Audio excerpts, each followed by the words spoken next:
Ayan, nakaluto na din tayo mga kalelang. Wow! So, napakasimple lang po ng luto na ito, bulang lang na alugbati na may tilapia.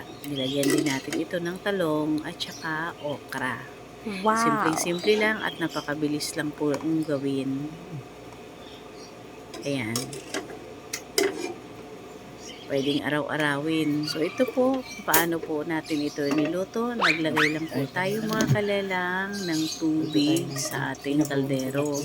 Magpakulo lang po tayo ng tubig. Ayan. Bahala ka na po kung gaano po karami ang iyong isasabaw. Dahil depende po kung gaano po karami din ang iyong isda. Dahil 2 piraso lang po yung isda ko. So, ang inilagay ko naman na tubig ay mga 3 tasa lamang.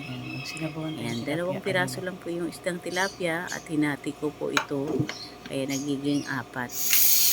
Ayan, tinakpan po muna natin ang ating kaldero at hintayin natin kumulo ang ating tubig upang ilagay natin ang ating mga ricado.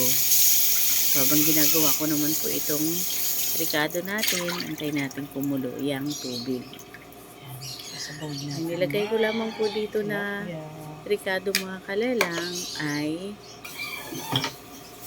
luya, kamatis, tsaka sibuyas. Ayan, dahil nakulo na ang tubig, so ilagay na natin yung ating ricado. Takpan natin muna ito para po maluto ka agad at hintayin natin kumulo. Mas masarap po kasi pag lutong-luto yung ating ricado. So, ayan na po, nakulo na. Ayan, inilagay na rin po natin yung ating okra at talong. Kaya inuna ko po yung okra at saka talong mga kalelang doon sa ating isda dahil mabilis lang po maluto yung ating isdang tilapia. Kaya yun, inuuna ko po. At saka ngayon, dahil medyo luto na yung ating talong at saka okra, so inilagay ko na rin yung ating isda. Ayan. Hintayin na po natin kumulo din ito ulit na maluto ang ating isda upang ilagay na rin natin yung ating dahon na gulay o ating alugbati. Ayan po. At ang itinimpla ko lang po dito mga kalelang ay nilagyan ko lamang siya ng paminta at saka asin. Yung asin po, depende po sa inyo kung rock salt o iodized salt.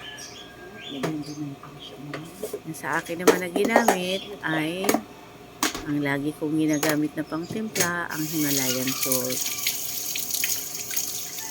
Yun lamang po ang gamit ko. Wala na po akong ibang gamit ng pampalasa. Dahil malasa na po ang Himalayan. Ayan, luto na po siya. So, nilagyan natin ng kaunting asin. Kasi kanina po, naglagay na tayo ng unting asin doon sa ating isda. Diba? Ang sarap mga kalelang. Sarap ng ating bulanglang na alugbati na may tilapia.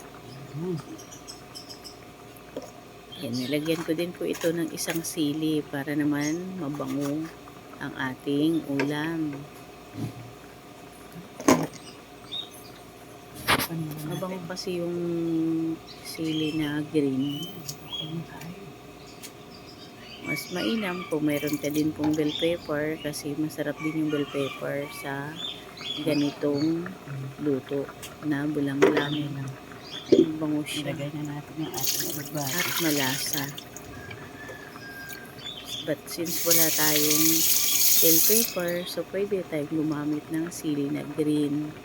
Huwag mo lang po yan siyang hatiin, puputulin para hindi po kakalat yung kanyang anghang. Kasi minsan may mga ganyan pong sili na green Sa ng nagbigay ng anghang. alugbati. Ayan, inilagay ko na rin po mga kalelang yung alugbati. Ayan, Salamat sa nagbigay. isiniksik-siksik ko lang po ito sa magilid ng Kay Jean Mary. Shout out sa nagbigay ng alugbati. Kay Ma'am luto Jean para hindi siya Mary. lumabsak. Ganito pala mag-voice over. Ano pag antok ka na? Takpan muna natin. Hindi na halos lalabas ang boses mo.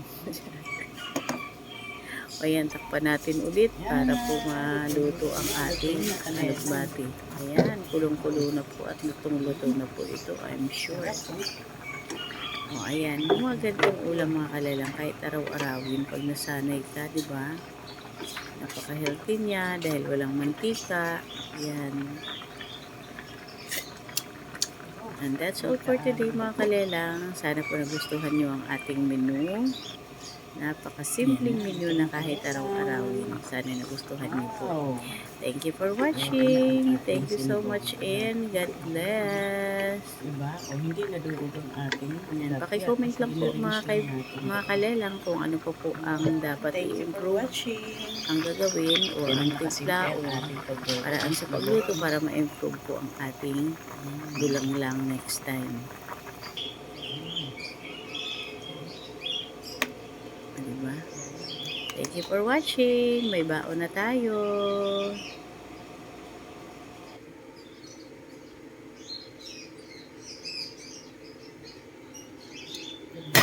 Sabaw.